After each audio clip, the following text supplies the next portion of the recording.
Hi everyone, welcome to my channel. I just wanted to say thank you to everybody who expressed interest in these cute little shaker lollipop cards, and I'm going to try and show you how I did this. First of all, you're going to need a back. This one I cut at about 5 inches. It had some holes that were cut into it. It's like a doily, so I just threaded this light pink ribbon through it because I thought it looked pretty. You're also going to need a, what do they call these things, a medallion. I don't remember what they call them, but anyways, you need one of these. This one I cut, my strips were about 2 inches each, so I cut them to fit on my backing here, like so. You're also going to need some kind of thing to use as your shaker element. And this is what I was talking about when I said this is a tray that the Christmas ornaments come in, and I just cut it apart because these are the perfect size to use for the shaker. So I just cut one apart. I cut my photo that I wanted in the center of it at 2.5 inches, sorry. And I just glued it on with some glitter in it. This is the glitter that I used. It's from Michael's, just Recollection Specialty Glitter. You got them, when I bought mine, I got them 2 for the same, like 2 for 1 or whatever. Rosettes, that's what these things are called, rosettes. If you don't know how to make rosettes, give me a shout and I'll walk you through that one. You're also going to need some kind of backing for your little shaker elements. So I cut this scallop circle at probably 3.25 inches. And these little bulldog clips I get from the dollar store, because you get a whole thing full for like $2 or something like that, and they are great for an extra set of fingers.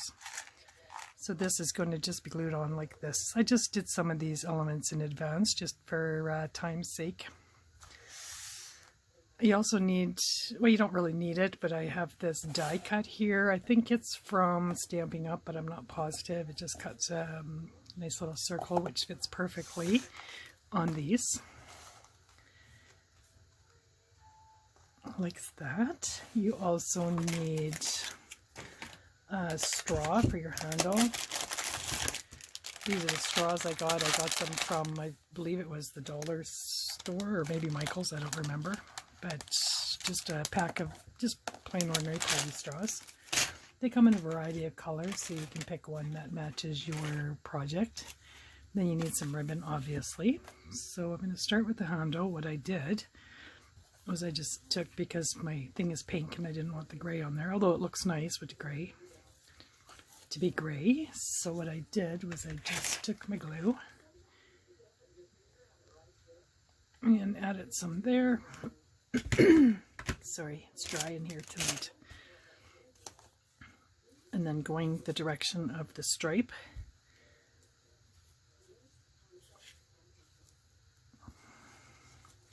I just wrapped it around like this.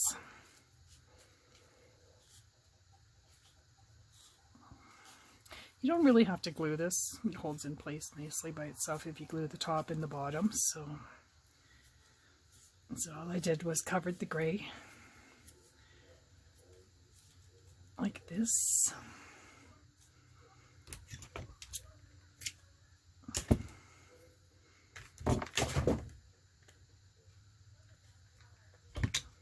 And just glue it in place.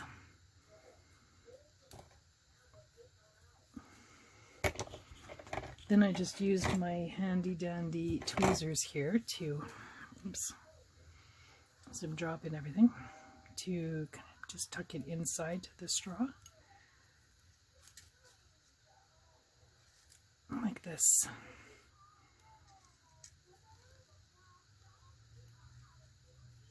You could probably cut that a little shorter if you want to, but I'm kind of lazy. Oops. You probably cut that shorter. Anyways, that's like so. And then what I did was I took just a regular ordinary bead. I had these nice pink ones. Glued that to the end.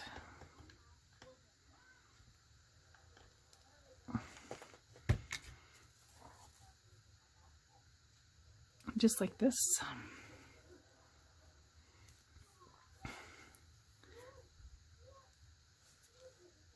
I don't often use hot glue because I usually end up burning myself. Coordinated when it comes to the use of things like that. Then, anyways, the beads, but for time's sake, I thought I would use it tonight.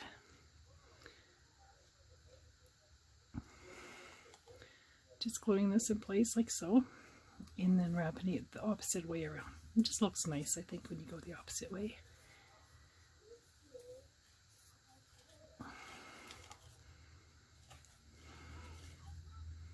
And these beads, it's just a roll of beads. I think I got them Celebrate. I think I got that at Michael's.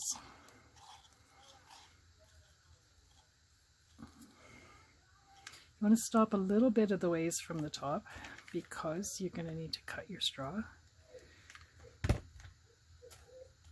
So I'll just glue it there.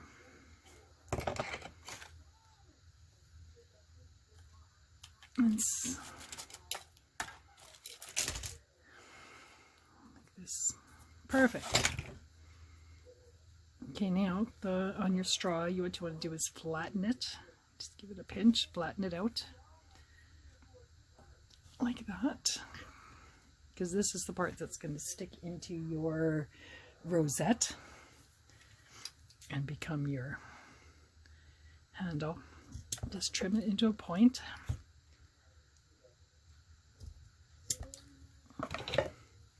It's like so. This, meanwhile, we'll glue down. You can hot glue it, white glue it, doesn't really matter, whatever works for you.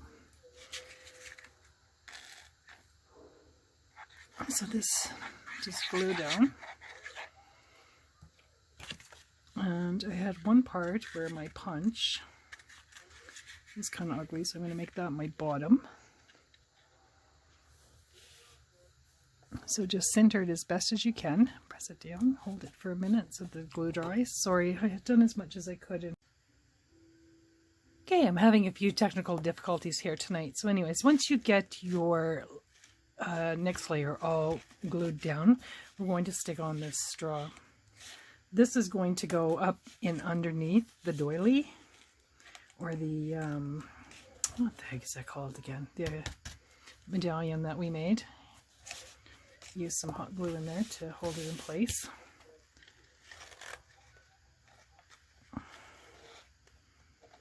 So I'm just going to squeeze a bunch of glue in there. Pick the worst looking side of your little medallion there. That's what I did.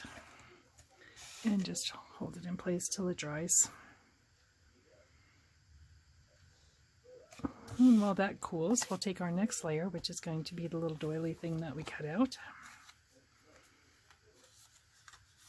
And what we're going to do on this one is, because of the lace, we're going to add some foam tape to the center, just to take up some of that bulk that the lace gives us.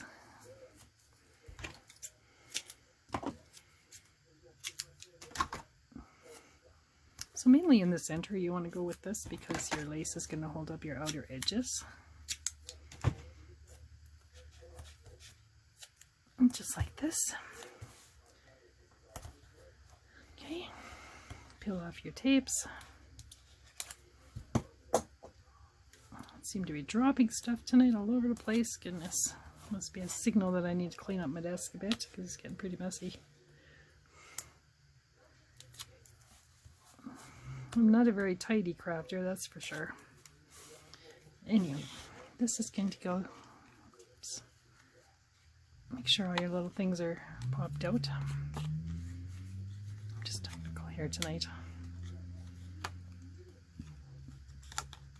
There we go. So it's going to just center it right in the middle as best as you can. Stick it down. Then we're going to take our little, this piece, it's our next layer. Dark.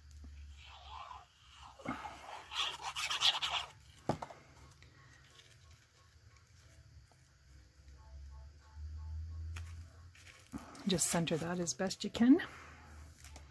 Next layer is your shaker element. I want mine with the poinsettia going to the top.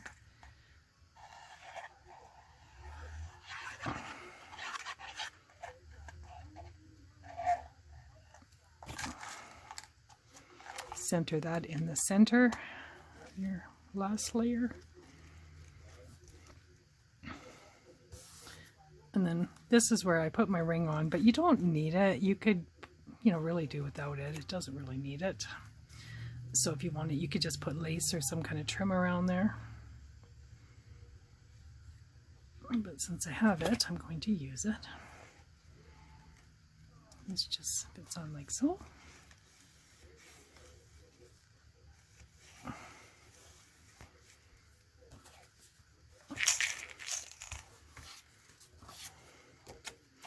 While that's all drying, I'll just put my back on.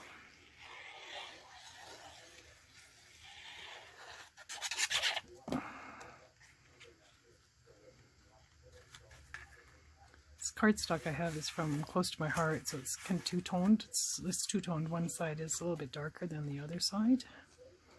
My message I had stamped twice because the first one got these little extra little thingies on it and it looked ugly. So I don't like to do ugly.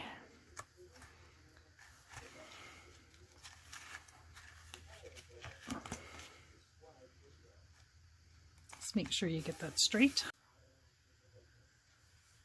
So now that all our trims and bows are on, our ribbons are on, I think what we need is a little bow. So I'm going to use my handy dandy bow maker here. It's my homemade bow maker. This thing forever. Works like a charm. You can move your pegs and make them whatever size you want. And they're easy peasy to make. Just wrap your ribbon around. Go one more size bigger. I'm going to make it a 3-layer bow, so 1, 2, and 3. Oops. Make sure you leave a little tail to hang down. And then this one simply crosses over the back like so. Comes underneath. Oops, then hold your 2 tails, kind of center where your knot's going to be. Feed this one under the bottom through the hole. Oops. And just pull it tight. Then you just remove your peg and your bow comes off.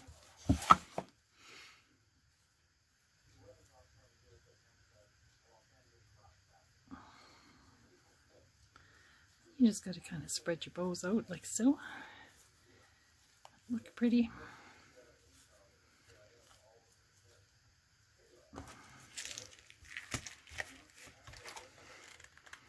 Hot glue right in the middle. And tuck your bow on there like so. And there you have it. You can embellish as much or as little as you want. They all look cute. But hopefully that gives you an idea of how to make them.